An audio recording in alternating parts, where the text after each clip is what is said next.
Hello, आप सभी कैसे हैं। आप सभी का मेरे यूट्यूब चैनल जीके हाल्ट में स्वागत है। आज हम लोग रेलवे ग्रुप डी एग्जाम से संबंधित जीके जीएस के महत्वपूर्ण प्रश्नों को देखेंगे। आज हम लोग जीके जीएस भारत के उपराष्ट्रपति से संबंधित महत्वपूर्ण प्रश्नों को देखेंगे, क्योंकि अभी आपके हाल ही में भारत के उपराष्ट्रपति सीपी राधाकृष्णन चुने गए हैं। अतः उपराष्ट्रपति से जितने भी आपके जीके जीएस के क्वेश्चंस बन सकते हैं, उन सभी प्रश्नों को इस वीडियो में रखा गया है।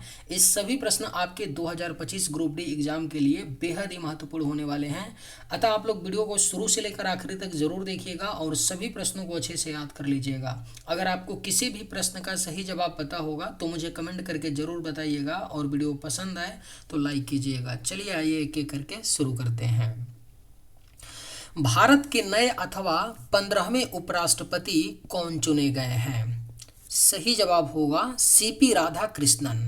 भारत के 15वें उपराष्ट्रपति जो चुने गए हैं वह सीपी राधाकृष्णन चुने गए हैं।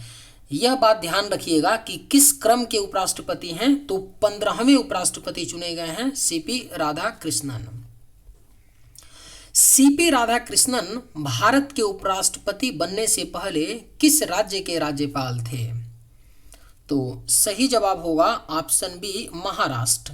सीपी राधाकृष्णन भारत के उपराष्ट्रपति बनने से पहले जो है महाराष्ट्र राज्य के राज्यपाल थे। सीपी राधाकृष्णन निम्न में से किस राज्य के राज्यपाल अथवा उपराज्यपाल नहीं रहे हैं? ऑप्शंस हैं तेलंगाना, पुदुचेरी, झारखंड या उत्तर प्रदेश। सही जवाब क्या होगा? तो सीपी राधाकृष्णन किस राज्य के राज्यपाल अथवा उपराज्यपाल नहीं रहे हैं? तो यह उत्तर प्रदेश के राज्यपाल नहीं रहे हैं सीपी राधाकृष्णन। सीपी राधाकृष्णन तेलंगाना, झारखंड के राज्यपाल रहे हैं और पुदुचेरी के उपराज्यपाल रहे हैं, और आपके महाराष्ट्र के भी ये राज्यपाल रहे हैं, याद रखिएगा। भारत के नए उपराष्ट्रपति सीपी राधाकृष्णन किस राज्य के रहने वाले हैं? राइट आंसर होगा तमिलनाडु। भारत के जो नए उपराष्ट्रपति हैं सीपी राधाकृष्णन, यह तमिलनाडु राज्य के रहने वाले हैं। सीपी राधाकृष्णन का जन्म कब हुआ था? राइट आंसर होगा 20 अक्टूबर 1957 को हुआ था सीपी राधाकृष्णन का जन्म। भारत में उपराष्ट्रपति का पद खाली होने पर कितने दिनों के भीतर चुनाव कराना अनिवार्य होता है? बेहद ही महत्वपूर्ण प्रश्न है, तो याद रखिएगा। भारत में उपराष्ट्रपति का पद खाली होने पर कितने दिनों के भीतर चुनाव कराना अनिवार्य होता है? तो 60 दिन के भीतर। याद रखिएगा, 60 दिनों के भीतर भारत के उपराष्ट्रपति का पद खाली होने पर चुनाव कराना अनिवार्य होता है। उपराष्ट्रपति का चुनाव कराने के लिए चुनाव आयोग एक निर्वाचन अधिकारी नियुक्त करता है, जो मुख्यतः हो सकता है लोकसभा उपाध्यक्ष, भारत का गृह सचिव, या लोकसभा या राज्यसभा का महासचिव, या कैबिनेट का कोई मंत्री। सही जवाब क्या होगा? तो उपराष्ट्रपति का चुनाव कराने के लिए चुनाव आयोग एक निर्वाचन अधिकारी नियुक्त करता है, जो मुख्यतः लोकसभा या राज्यसभा का महासचिव हो सकता है। ऑप्शन सी सही जवाब होगा। भारत में उपराष्ट्रपति का चुनाव निम्न में से किस नियमावली के तहत होता है? राइट आंसर क्या होगा? तो उपराष्ट्रपति चुनाव नियमावली 1974 के तहत जो है भारत में उपराष्ट्रपति का चुनाव होता है। याद रखिएगा, उपराष्ट्रपति चुनाव नियमावली 1974 के तहत। आगे हम लोग आर्टिकल देखेंगे कि किस आर्टिकल में उपराष्ट्रपति का चुनाव का प्रावधान है, लेकिन ये भी याद रखिएगा कि उपराष्ट्रपति चुनाव नियमावली 1974 के तहत भारत में उपराष्ट्रपति का चुनाव होता है।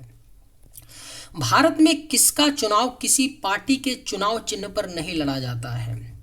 तो सही जवाब होगा राष्ट्रपति और उपराष्ट्रपति।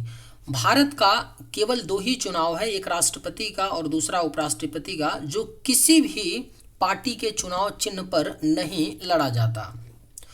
उपराष्ट्रपति पद के लिए वोटिंग मतदान गुप्त तरीके से डैश के जरिए होता है। किसके जरिए होता है? तो single transferable vote system STVS के जरिए होता है। उपराष्ट्रपति पद के लिए जो वोटिंग मतदान है गुप्त तरीके से होता है STVS के जरिए, जिसको बोलते हैं सिंगल ट्रांसफरेबल वोट सिस्टम। उपराष्ट्रपति चुनाव में किसी उम्मीदवार को कुल वैध मतों के डैश से भी कम वोट मिलते हैं तो उसकी 15,000 रुपये की प्रतिभूति राशि को जब्त कर लिया जाता है। यानी सही जवाब होगा 1/6। उपराष्ट्रपति चुनाव में किसी उम्मीदवार को कुल वैध मतों के 1/6 से भी अगर कम वोट मिलता है तो उसकी 15,000 रुपये की जो प्रतिभूति राशि होती है उसको जब्त कर लिया जाता है। भारत के उपराष्ट्रपति को रहने के लिए सरकारी आवास के रूप में किस प्रकार का बंगला अलाट किया जाता है? तो टाइप 8 प्रकार का भारत के उपराष्ट्रपति को रहने के लिए सरकारी आवास टाइप 8 का अलाट किया जाता है।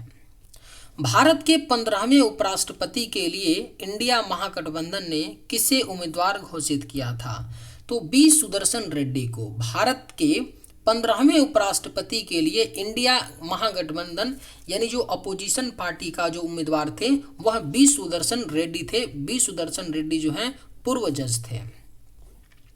भारत की पहली महिला उपराष्ट्रपति कौन थी?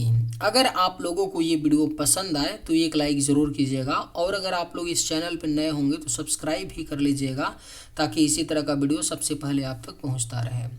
भारत की पहली महिला उपराष्ट्रपति कौन थी? तो याद रखिएगा कोई नहीं। भारत की अब तक कोई भी महिला उपराष्ट्रपति नहीं बनी है। अगर राष्ट्रपति की बात होगी कि भारत की प्रथम महिला राष्ट्रपति तब आपका होगा प्रतिभा पाटिल और भारत की प्रथम महिला प्रधानमंत्री तब इंदिरा गांधी होगा। लेकिन आज तक भारत की कोई भी महिला राष्ट्रपति उपराष्ट्रपति नहीं बनी है। 21 जुलाई 2025 को भारत के उपराष्ट्रपति पद से किसने इस्तीफा दिया था? तो जगदीप धनखड़ ने दिया था। 21 जुलाई 2025 को भारत के उपराष्ट्रपति पद से जगदीप धनखड़ ने इस्तीफा दिया था। भारत का उपराष्ट्रपति किस अनुच्छेद के तहत इस्तीफा दे सकता है? वेरी वेरी इंपॉर्टेंट क्वेश्चन है। इसको आप लोग तो स्टार मार्क कर लीजिए, पूछा ही जाएगा क्योंकि अभी जगदीप धनखड़ ने इस्तीफा दिया था तो पूछ लेगा कि भारत का जो उपराष्ट्रपति है संविधान के किस अनुच्छेद के तहत इस्तीफा दे सकता है? तो याद रखिएगा अनुच्छेद 67 का, अनुच्छेद 67 क के तहत भारत का उपराष्ट्रपति इस्तीफा दे सकता है। और जगदीप धनखड़ ने जो इस्तीफा दिया वह स्वास्थ्य कारणों का हवाला देकर इस्तीफा दिया। जगदीप धनखड़ भारत के कौन से उपराष्ट्रपति थे? तो यह 14वें नंबर के जगदीप धनखड़ जो थे भारत के 14वें उपराष्ट्रपति थे जगदीप धनखड़। जगदीप धनखड़ भारत के उपराष्ट्रपति बनने से पहले किस राज्य के राज्यपाल थे? तो पश्चिम बंगाल के राज्यपाल थे। जगदीप धनखड़ भारत के उपराष्ट्रपति बनने से पहले जो है यह पश्चिम बंगाल के राज्यपाल थे। भारत के उपराष्ट्रपति पद से इस्तीफा देने वाले पहले व्यक्ति कौन थे? बेहद ही महत्वपूर्ण प्रश्न है। भारत के उपराष्ट्रपति पद से इस्तीफा देने वाले जो पहले व्यक्ति थे वह वीवी गिरी थे। याद रखिएगा वीवी गिरी भारत के उपराष्ट्रपति पद से इस्तीफा देने वाले पहले व्यक्ति थे। भारत का उपराष्ट्रपति अपना इस्तीफा किसे सौंपता है? सही जवाब क्या होगा? तो भारत का उपराष्ट्रपति जो है अपना इस्तीफा भारत के राष्ट्रपति को सौंपता है। ऑप्शन बी सही जवाब। भारत में दूसरा सर्वोच्च संवैधानिक पद कौन सा है? आप सभी को पता होगा कि भारत में जो पहला सर्वोच्च संवैधानिक पद है वो राष्ट्रपति का है। लेकिन अगर दूसरा बात करें भारत में दूसरा सर्वोच्च संवैधानिक पद कौन सा है तब आपका होगा उपराष्ट्रपति। उपराष्ट्रपति का पद भारत में दूसरा सर्वोच्च संवैधानिक पद होता है। हाल ही में उपराष्ट्रपति पद से इस्तीफा दिए जगदीप धनखड़ का संबंध किस राज्य से है? तो जगदीप धनखड़ का जो संबंध है राजस्थान राज्य से है। उपराष्ट्रपति पद से इस्तीफा दिए जगदीप धनखड़ जो हैं राजस्थान राज्य के रहने वाले हैं। भारतीय संविधान में अनुच्छेद 63 से अनुच्छेद 71 तक किसकी योग्यता चुनाव और पद से हटाने से संबंधित है? करेक्ट आंसर होगा ऑप्शन डी उपराष्ट्रपति। भारतीय संविधान में अनुच्छेद 63 से अनुच्छेद 71 तक जो है यह उपराष्ट्रपति के योग्यता चुनाव और पद से हटाने से संबंधित प्रावधानों के बारे में दिया गया है। अनुच्छेद 63 से 71 याद रखिएगा उपराष्ट्रपति है ना। भारतीय संविधान के किस अनुच्छेद में कहा गया है कि भारत का एक उपराष्ट्रपति होगा? बेहद ही महत्वपूर्ण प्रश्न है, ध्यान में याद रखिएगा कि भारतीय संविधान के किस अनुच्छेद में कहा गया है कि भारत का एक उपराष्ट्रपति होगा। तो अनुच्छेद 63 में कहा गया है कि भारत का एक उपराष्ट्रपति होगा। निम्न में से कौन संसद के उच्च सदन का पदेन सभापति होता है? राइट आंसर क्या होगा? तो संसद के उच्च सदन, संसद का उच्च सदन क्या होता है? राज्यसभा होता है ना? क्या होता है? राज्यसभा होता है। तो पूछा जा रहा है कि राज्यसभा के पदेन सभापति कौन होते हैं? तो उपराष्ट्रपति होते हैं संसद के उच्च सदन के पदेन सभापति। भारतीय संविधान के किस अनुच्छेद के तहत भारत का उपराष्ट्रपति राज्यसभा का पदेन सभापति होता है? सही जवाब क्या होगा? तो अनुच्छेद 64। भारतीय संविधान के किस अनुच्छेद के तहत भारत का उपराष्ट्रपति राज्यसभा का पदेन सभापति होता है? तो अनुच्छेद 64। भारत में उपराष्ट्रपति का कार्यकाल कितने वर्षों का होता है? राइट आंसर होगा ऑप्शन डी, 5 वर्ष का होता है भारत में उपराष्ट्रपति का कार्यकाल। भारतीय संविधान का कौन सा अनुच्छेद राष्ट्रपति और उपराष्ट्रपति के चुनाव से संबंधित है? सही जवाब क्या होगा? तो अनुच्छेद 71। भारतीय संविधान का जो अनुच्छेद 71 है वह राष्ट्रपति और उपराष्ट्रपति के चुनाव से संबंधित है। अनुच्छेद 71। उपराष्ट्रपति डैश, उपराष्ट्रपति डैश दिया है तो सही जवाब क्या होगा? संसद सदस्य नहीं होता है। जो उपराष्ट्रपति होता है ना वह संसद का सदस्य नहीं होता है, यानी राज्यसभा का सदस्य होता है नहीं, लोकसभा का सदस्य नहीं, किसी भी सदन का सदस्य होता है नहीं, यानी संसद का सदस्य होता ही नहीं है उपराष्ट्रपति। लेकिन उपराष्ट्रपति के अंदर संसद के सदस्य बनने की योग्यताएं होनी चाहिए, ये बात होता है। लेकिन उपराष्ट्रपति किसी भी संसद का सदस्य नहीं होता है। उपराष्ट्रपति का चुनाव कराने वाली निर्वाचन संस्था के सदस्य कौन होते हैं? तो सही जवाब क्या होगा? संसद के दोनों सदनों के सदस्य होते हैं। उपराष्ट्रपति का चुनाव कराने वाली निर्वाचन संस्था के जो सदस्य होते हैं कौन होते हैं? तो संसद के दोनों सदनों के सदस्य निर्वाचित और मनोनीत दोनों सदस्य होते हैं। भारत के उपराष्ट्रपति पद के निर्वाचन हेतु उम्मीदवार की अधिकतम आयु कितनी होती है? तो याद रखिएगा कोई सीमा नहीं है। भारत के उपराष्ट्रपति पद के निर्वाचन हेतु उम्मीदवार की अधिकतम आयु की कोई सीमा नहीं है। न्यूनतम आयु कम से कम 35 वर्ष होनी चाहिए, लेकिन आपकी अधिकतम आयु कुछ भी हो उससे कोई फर्क नहीं पड़ता है, 35 वर्ष से ऊपर कुछ भी होना चाहिए। भारत के उपराष्ट्रपति का निर्वाचन कैसे होता है? तो अप्रत्यक्ष रूप से होता है। भारत के उपराष्ट्रपति का निर्वाचन अप्रत्यक्ष रूप से होता है। अप्रत्यक्ष रूप का मतलब ये हुआ कि जनता के द्वारा चुने गए प्रतिनिधि के द्वारा भारत के उपराष्ट्रपति का निर्वाचन होता है। उपराष्ट्रपति पद के निर्वाचन हेतु कौन सी पद्धति अपनाई जाती है? तो राइट आंसर होगा समानुपातिक प्रतिनिधित्व एवं एकल संक्रमणीय पद्धति को अपनाया जाता है उपराष्ट्रपति पद के निर्वाचन हेतु। उपराष्ट्रपति पद के उम्मीदवार के नामांकन को निर्वाचक मंडल के कम से कम कितने सदस्यों के द्वारा प्रस्तावित करना अनिवार्य है? तो सही जवाब होगा 20। उपराष्ट्रपति पद के उम्मीदवार के नामांकन को निर्वाचक मंडल के कम से कम 20 सदस्यों के द्वारा प्रस्तावित करना आवश्यक होता है। सही जवाब होगा ऑप्शन बी। नामांकन के समय उपराष्ट्रपति पद के उम्मीदवार को जमानत के तौर पर कितना रुपया जमा करना पड़ता है? तो 15,000 रुपया जमा करता है उपराष्ट्रपति का उम्मीदवार। नामांकन के समय उपराष्ट्रपति पद के उम्मीदवार को जमानत के तौर पर 15,000 रुपये जमा करना पड़ता है, और अगर वह उम्मीदवार कुल वैध मतों के 1/6 से कम वोट प्राप्त करता है तो उसकी 15,000 की जमानत राशि जब्त कर ली जाती है। कोई व्यक्ति अधिकतम कितनी बार भारत का उपराष्ट्रपति बन सकता है? कोई भी सीमा नहीं है, ऑप्शन डी सही होगा। कोई व्यक्ति अधिकतम कितनी बार भारत का उपराष्ट्रपति बन सकता है? तो कितनी भी बार बन सकता है, कोई इसका लिमिट नहीं है कि कोई व्यक्ति 2 बार 3 बार या 4 बार ही भारत का उपराष्ट्रपति बनेगा, नो लिमिट। भारत के प्रधानमंत्री बनने के लिए भी कोई लिमिट नहीं है, भारत के उपराष्ट्रपति बनने के लिए भी कोई लिमिट नहीं है, कोई व्यक्ति कितनी भी बार बन सकता है। उपराष्ट्रपति को पद व गोपनीयता की शपथ कौन दिलाता है? सही जवाब हो जाएगा ऑप्शन सी, राष्ट्रपति दिलाता है उपराष्ट्रपति को पद व गोपनीयता की शपथ। और राष्ट्रपति को कौन दिलाता है? तो भारत का मुख्य न्यायाधीश पद व गोपनीयता की शपथ राष्ट्रपति को भारत का मुख्य न्यायाधीश दिलाता है, और उपराष्ट्रपति को पद व गोपनीयता की शपथ राष्ट्रपति दिलाता है। उपराष्ट्रपति को राज्यसभा के सभापति के रूप में अन्य भत्तों के अलावा कितना वेतन प्राप्त होता है? तो 4 लाख रुपया मिलता है, 4 लाख महीना मिलता है उपराष्ट्रपति को। राज्यसभा के सभापति के रूप में जो वेतन मिलता है वह 4 लाख रुपये महीना मिलता है। उपराष्ट्रपति को निम्नलिखित में से किसके समतुल्य वेतन मिलता है? तो सही जवाब होगा लोकसभा अध्यक्ष। उपराष्ट्रपति को लोकसभा अध्यक्ष के समतुल्य जो है वेतन मिलता है। Right answer option C. Bharat के उपराष्ट्रपति को 4 लाख प्रतिमाह वेतन मिलता है, उन्हें निम्न में से किसके समान भत्ता मिलता है?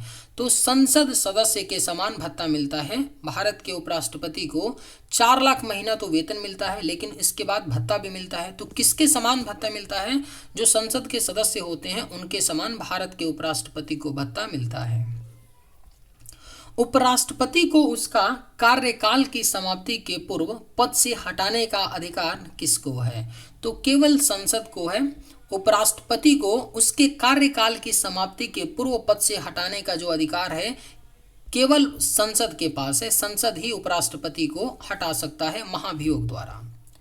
भारत के राष्ट्रपति के मृत्यु के बाद तत्काल रूप से राष्ट्रपति का कार्यभार कौन ग्रहण करता है? तो उपराष्ट्रपति करता है। भारत के राष्ट्रपति के मृत्यु के तत्काल बाद राष्ट्रपति का जो कार्यभार है यह भारत का उपराष्ट्रपति ग्रहण करता है। राष्ट्रपति की मृत्यु पर जब उपराष्ट्रपति राष्ट्रपति का पद ग्रहण करता है तो ऑप्शन दिए हैं, सही क्या होगा? अधिकतम 6 माह तक पद पर आसीन रहता है।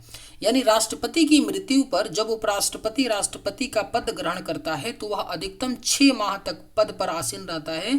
6 माह के अंदर राष्ट्रपति का चुनाव कराना अनिवार्य होता है। उपराष्ट्रपति का पद धारण करने हेतु न्यूनतम सीमा क्या है? तो अभी मैंने ऊपर बताया 35 वर्ष जो है उपराष्ट्रपति का पद धारण करने हेतु न्यूनतम सीमा होनी चाहिए। 35 वर्ष आपका राष्ट्रपति के लिए भी होता है और उपराष्ट्रपति के लिए भी 35 वर्ष होता है। उपराष्ट्रपति अपने मत का प्रयोग कब करता है? उपराष्ट्रपति जो है राज्यसभा का पदेन सभापति होता है, तो वह अपने मत का प्रयोग कब करता है? मतों के बराबर रहने की स्थिति में। मान लीजिए किसी बिल पे या किसी चीज़ पे वोटिंग किया गया और उस कंडीशन में दोनों तरफ क्या पड़ा? 50-50 पड़ गया, तो उस कंडीशन में जो है उपराष्ट्रपति अपने वोट का यानी मत का प्रयोग करता है जब मतों के बराबर रहने की स्थिति होती है। निम्न में से कौन राष्ट्रपति के चुनाव में तो मतदान नहीं करते परंतु उपराष्ट्रपति के चुनाव में मतदान करते हैं? तो सही जवाब होगा संसद के जो मनोनीत सदस्य होते हैं ना वह राष्ट्रपति के चुनाव में मतदान नहीं करते हैं। क्यों नहीं करते हैं? क्योंकि राष्ट्रपति ही इनको चुनता है ना, इसीलिए ये राष्ट्रपति के चुनाव में मतदान नहीं करते हैं। परंतु उपराष्ट्रपति के चुनाव में मतदान करते हैं संसद के मनोनीत सदस्य। जैसे राज्यसभा में 12 सदस्यों को मनोनीत करता है राष्ट्रपति। भारत के उपराष्ट्रपति को पदच्युत करने का संकल्प निम्नलिखित में से कहां प्रस्तावित किया जा सकता है? बेहद ही महत्वपूर्ण प्रश्न है। भारत के उपराष्ट्रपति को पदच्युत यानी पद से हटाने का जो संकल्प है इसे प्रस्तावित केवल राज्यसभा में किया जा सकता है। ध्यान रखिएगा, केवल राज्यसभा में उपराष्ट्रपति को हटाने का संकल्प प्रस्तावित किया जा सकता है। भारत के प्रथम उपराष्ट्रपति कौन थे? तो डॉक्टर सर्वपल्ली राधाकृष्णन जी थे भारत के उपराष्ट्रपति। यह 1952 से लेकर के 1962 तक भारत के उपराष्ट्रपति रहे। किसने 2 पूर्ण अवधियों के लिए भारत के उपराष्ट्रपति का पद संभाला था? तो मोहम्मद हामिद अंसारी और डॉक्टर सर्वपल्ली राधाकृष्णन, ये दोनों लोग जो हैं, यानी सही जवाब ऑप्शन सी होगा। ए और बी दोनों लोगों ने 2 पूर्ण अवधियों के लिए भारत के उपराष्ट्रपति का पद संभाला था। डॉक्टर सर्वपल्ली राधाकृष्णन की बात करें तो ये 1952 से लेकर के 1962 तक रहे थे भारत के उपराष्ट्रपति। और अगर हामिद अंसारी जी की बात कर लें तो ये सन 2007 से लेकर के 2017 तक थे, 2017 तक भारत के उपराष्ट्रपति थे। किस एकमात्र उपराष्ट्रपति की मृत्यु पद पर आसीन रहते हुए हुई है? बेहद ही महत्वपूर्ण प्रश्न है। तो ये आपके कृष्णकांत हैं। कृष्णकांत भारत के एकमात्र उपराष्ट्रपति थे जिनकी मृत्यु पद पर आसीन रहते हुए हुई। निम्नलिखित में से कौन सर्वाधिक समय तक उपराष्ट्रपति पद पर आसीन रहा? तो इसका भी सही जवाब होगा ऑप्शन डी, मोहम्मद हामिद अंसारी और डॉक्टर सर्वपल्ली राधाकृष्णन जो थे, यह सर्वाधिक समय तक भारत के उपराष्ट्रपति पद पर आसीन रहे। निम्नलिखित में से कौन सबसे कम समय तक उपराष्ट्रपति पद पर आसीन रहे? तो राइट आंसर क्या होगा? निम्न में से कौन सबसे कम समय तक भारत के उपराष्ट्रपति रहे थे? तो यह थे वीवी गिरी। वीवी गिरी जो हैं यह सबसे कम समय तक उपराष्ट्रपति पद पर आसीन रहे। 3 राष्ट्रपतियों प्रतिभा पाटिल, प्रणब मुखर्जी और रामनाथ कोविंद के अधीन सेवा करने वाले एकमात्र उपराष्ट्रपति थे। कौन थे? तो हामिद अंसारी थे। 3 राष्ट्रपतियों प्रतिभा पाटिल, प्रणब मुखर्जी और रामनाथ कोविंद के अधीन सेवा जो करने वाले एकमात्र उपराष्ट्रपति थे वह हामिद अंसारी थे। Right answer option A. भारतीय संविधान के किस भाग में भारत के उपराष्ट्रपति की चर्चा की गई है? तो याद रखिएगा, भाग पूछेगा तो भाग 5 हो जाएगा, आर्टिकल पूछेगा तो आर्टिकल 63 से लेकर के आर्टिकल 71 तक भारत के उपराष्ट्रपति के बारे में चर्चा किया गया है। और भाग कौन सा है? तो भाग 5 है। वह एकमात्र व्यक्ति जिन्होंने भारत के राष्ट्रपति, उपराष्ट्रपति और मुख्य न्यायाधीश का पद संभाला। महत्वपूर्ण प्रश्न है, याद रखिएगा। कौन एकमात्र व्यक्ति थे जो भारत के राष्ट्रपति भी रहे, उपराष्ट्रपति भी रहे और सर्वोच्च न्यायालय के मुख्य न्यायाधीश का भी पद संभाला? तो मोहम्मद हिदायतुल्लाह थे। याद रखिएगा, ऑप्शन बी सही जवाब होगा। भारत के प्रथम मुस्लिम राष्ट्रपति उपराष्ट्रपति कौन थे? तो कौन थे भारत के प्रथम मुस्लिम उपराष्ट्रपति? तो डॉक्टर जाकिर हुसैन थे। याद रखिएगा, ऑप्शन ए सही होगा। जाकिर हुसैन भारत के प्रथम मुस्लिम उपराष्ट्रपति थे। उपराष्ट्रपति बनने वाला प्रथम भाजपा नेता कौन थे? सही जवाब क्या होगा? तो उपराष्ट्रपति बनने वाले जो भाजपा नेता थे वह भैरों सिंह शेखावत थे। Right answer option D. Bharat के राष्ट्रपति का चुनाव हारने वाले प्रथम उपराष्ट्रपति कौन थे? तो ये कौन थे? भैरों सिंह शेखावत ही थे जो भारत के राष्ट्रपति का चुनाव हारने वाले प्रथम उपराष्ट्रपति थे। भैरों सिंह शेखावत भारत के उपराष्ट्रपति थे और पद पे रहते हुए उन्होंने राष्ट्रपति का चुनाव लड़ा था लेकिन हार गए थे। यानी राइट आंसर ऑप्शन ए होगा। चलिए आज के वीडियो में बस इतना ही। अगर आप लोगों को ये वीडियो पसंद आए तो एक लाइक ज़रूर कीजिएगा। थैंक्स।